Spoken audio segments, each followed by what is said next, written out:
चलिए, मैं औरंगाबाद शहर की आवाम का तहे दिल से शुक्रिया अदा करता हूँ। अल्लाह रब्बुल इज़्ज़त का शुक्रिया अदा करता हूँ कि हमारी सबकी दुआओं को कबूल किए।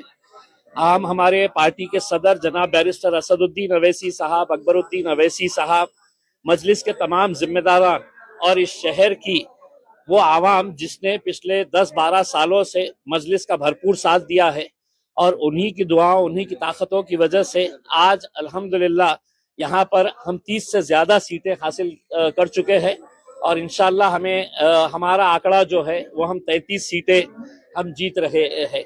यानी कि भारतीय जनता पार्टी के बाद अगर कोई दूसरा पक्ष यहाँ पर सबसे मजबूत साबित हुआ है तो वह मजलिस इत्तेहादुल मुस्लिमीन साबित हुआ है और हमें खुशी है। हम आवाम का तहे दिल से सर झुकाकर उनका शुक्रिया अदा करते हैं कि वो लोगों ने एक मरतबा फिर मजलिस के ऊपर भरोसा जताया और ऐसे ऐसे आम लोगों को जो हमने टिकट दिया वो लोग आज मजलिस के टिकट के ऊपर चुन के आए हैं। हम उन्हें भी मुबारकबाद देते हैं और उम्मीद करते हैं कि औरंगाबाद शहर के विकास के लिए हम कटिबद्ध रहेंगे। हम पूरी कोशिश करेंगे शहर के अंदर अच्छा विकास हो और भारतीय जनता पार्टी जो सिंगल लार्जेस्ट पार्टी बन के आई है वो शहर के लिए अगर कुछ अच्छे फैसले लेती है तो हम उनका साथ देंगे और अगर नहीं लेती है तो हम एक विरोधी पक्ष का जो रोल होना चाहिए वो बखूबी अच्छी तरीके से निभाएंगे।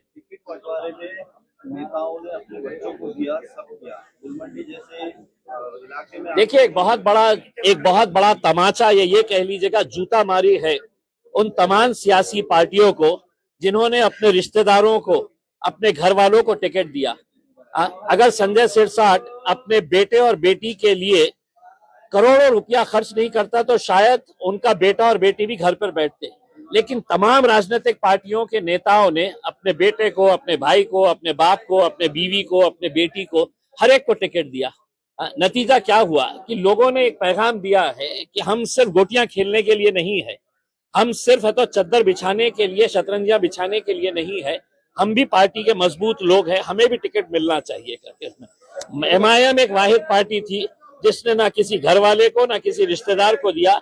हमने आम लोगों में से लोगों को उठाकर, और जो पार्टी के बारे में हमारे ऊपर इल्जाम लगाते हैं कि एमआईएम जातिवादी पार्टी है, आज कितनी सारी हिंदू महिलाओं को हमने चुना कर लाया है, एसटी समाज की महिलाओं को हमने चुना कर लाया है, दलित समाज के हमारे कितने सारे भाइयों और बहनों को हम लोगों ने चुना कर लेके आया है। तो ये एक औरंगाबाद शहर की जीत है, हम ये समझते हैं। आपको लगता है कि देखिए, गुलमंडी जैसे इलाके से मजलिस की 2 सीटें जीत कर आ रही है, ये बहुत बड़ी हमारे लिए कामयाबी है। हम एक इलाके के तौर के ऊपर नहीं देख रहे हैं, हम ये शहर के अंदर अपना जाल कैसे फैलाए हैं, लोग क्यों हमारा साथ दे रहे हैं, क्योंकि लोगों को अब यकीन आया है कि हमको ये सेना पे भरोसा नहीं है, हमको ये पार्टी के ऊपर नहीं है, कांग्रेस एनसीपी तो बिल्कुल खत्म कर दिए है उसमें। तो मजलिस के साथ अपने काम की बुनियाद के ऊपर और लोगों के यकीन के ऊपर हम खड़े उतरते हैं, इस वजह से साथ दी। इसी तरह मालेगांव में भी सिंगल लार्जेस्ट पार्टी साबित हुई है एमआईएम।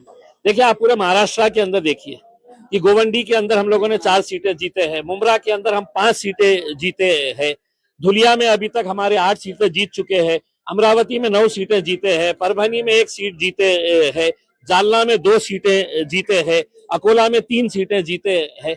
तो मैंने ओवैसी साहब को कहा था कि ओवैसी साहब, इंशाल्लाह जहां जहां पर भी हम इलेक्शन लड़ रहे हैं इंशाल्लाह वहां पर मजलिस की नुमाइंदगी आपको देखने को मिलेगी। कहीं ज्यादा है, कहीं कम है, लेकिन है। राज्यातील महत्त्वाच्या आणि आपल्या भागातील ताज्या बातम्या पाहण्यासाठी आजच आमच्या परिवर्तन 24 न्यूज चॅनलला यूट्यूबवर सबस्क्राईब करा आणि बेल आयकॉन प्रेस करा।